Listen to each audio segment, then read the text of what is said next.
struggle to bowl against these. ভারতের jersey গায়ে প্রথমবারের মতো বল হাতে দাঁড়ালেন যশ ঠাকুর। এটাকে কি নিছক এক আন্তর্জাতিক অভিষেক বলবেন?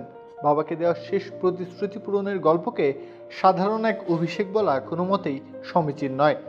কারাতে রিং থেকে ক্রিকেট মাঠ, এই গল্পটা যে অশ্রু, প্রত্যাখ্যান, ত্যাগ আর অবিশ্বাস্য ধৈর্যের এক দীর্ঘ পথ চলার ফলাফল।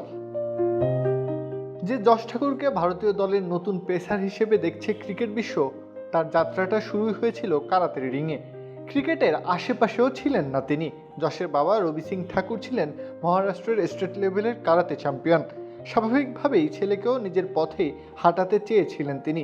ছোটবেলায় কারাতেতে দারুণ প্রতিভাও দেখিয়েছিলেন যশ, এমনকি অর্জন করেছিলেন ব্ল্যাক বেল্টও। কিন্তু একটি ঘটনায় বদলে দেয় সবকিছু। সোলাপুরে একটি স্টেট লেভেল টুর্নামেন্টে প্রতিপক্ষের নাকে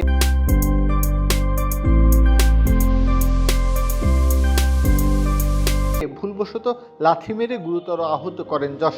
রক্তাক্ত সেই দৃশ্য দেখে ভয় পেয়ে যান তার মা কাজল ঠাকুর। ছেলের ভবিষ্যৎ নিয়ে শঙ্কিত হয়ে তিনি সিদ্ধান্ত নেন আর নয় কারাতে।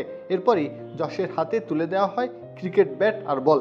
সেই সিদ্ধান্তই তাকে পৌঁছে দেয় ভারতের জাতীয় দলে।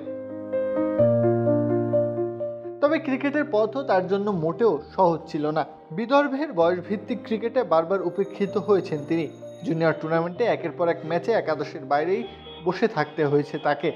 2016 অনূর্ধ্ব-19 এশিয়া কাপে ভারতের হয়ে ভালো পারফর্ম করার পরও জায়গা হয়নি অনূর্ধ্ব-19 বিশ্বকাপের চূড়ান্ত দলে, যেখানে তার অনেক সতীর্থ দ্রুত জাতীয় দলে পৌঁছে গিয়েছিলেন। সেখানে যশকে বছরের পর বছর ঘরোয়া ক্রিকেটে ঘাম ছড়াতে হয়েছে।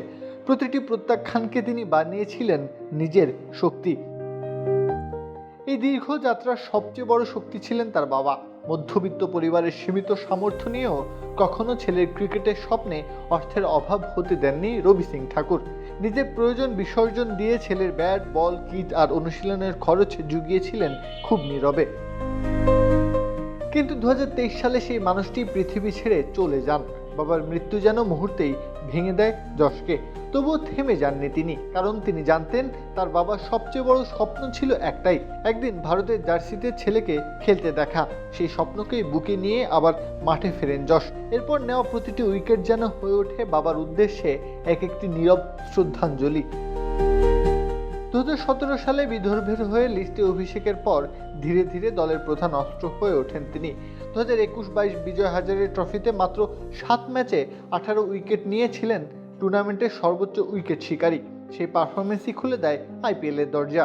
লখনৌ সুপার জায়ান্টস ও পরে পাঞ্জাব কিংসের হয়ে খেলার সময় আন্তর্জাতিক মানের কোচ ও তারকা পেসারদের সঙ্গে কাজ করে নিজের বোলিংকে আরও শানিত করেন। বিশেষ করে ডেথ ওভারের ইয়র্কার আর ধীরগতির বল তাকে আলাদা পরিচিতি এনে দেয়। 27 বছর বয়সে ভারতের জার্সি গায়ে যশ ঠাকুর শুধু নতুন এক পেসার নন, তিনি প্রমাণ করে দিয়েছেন জীবনের প্রতিটি প্রত্যাখ্যান শেষ নয়। কখনো কখনো সবচেয়ে কঠিন পথই নিয়ে যায় সবচেয়ে বড় স্বপ্নের ঠিকানায়। প্রত্যহ কাব্য, খেলা 71।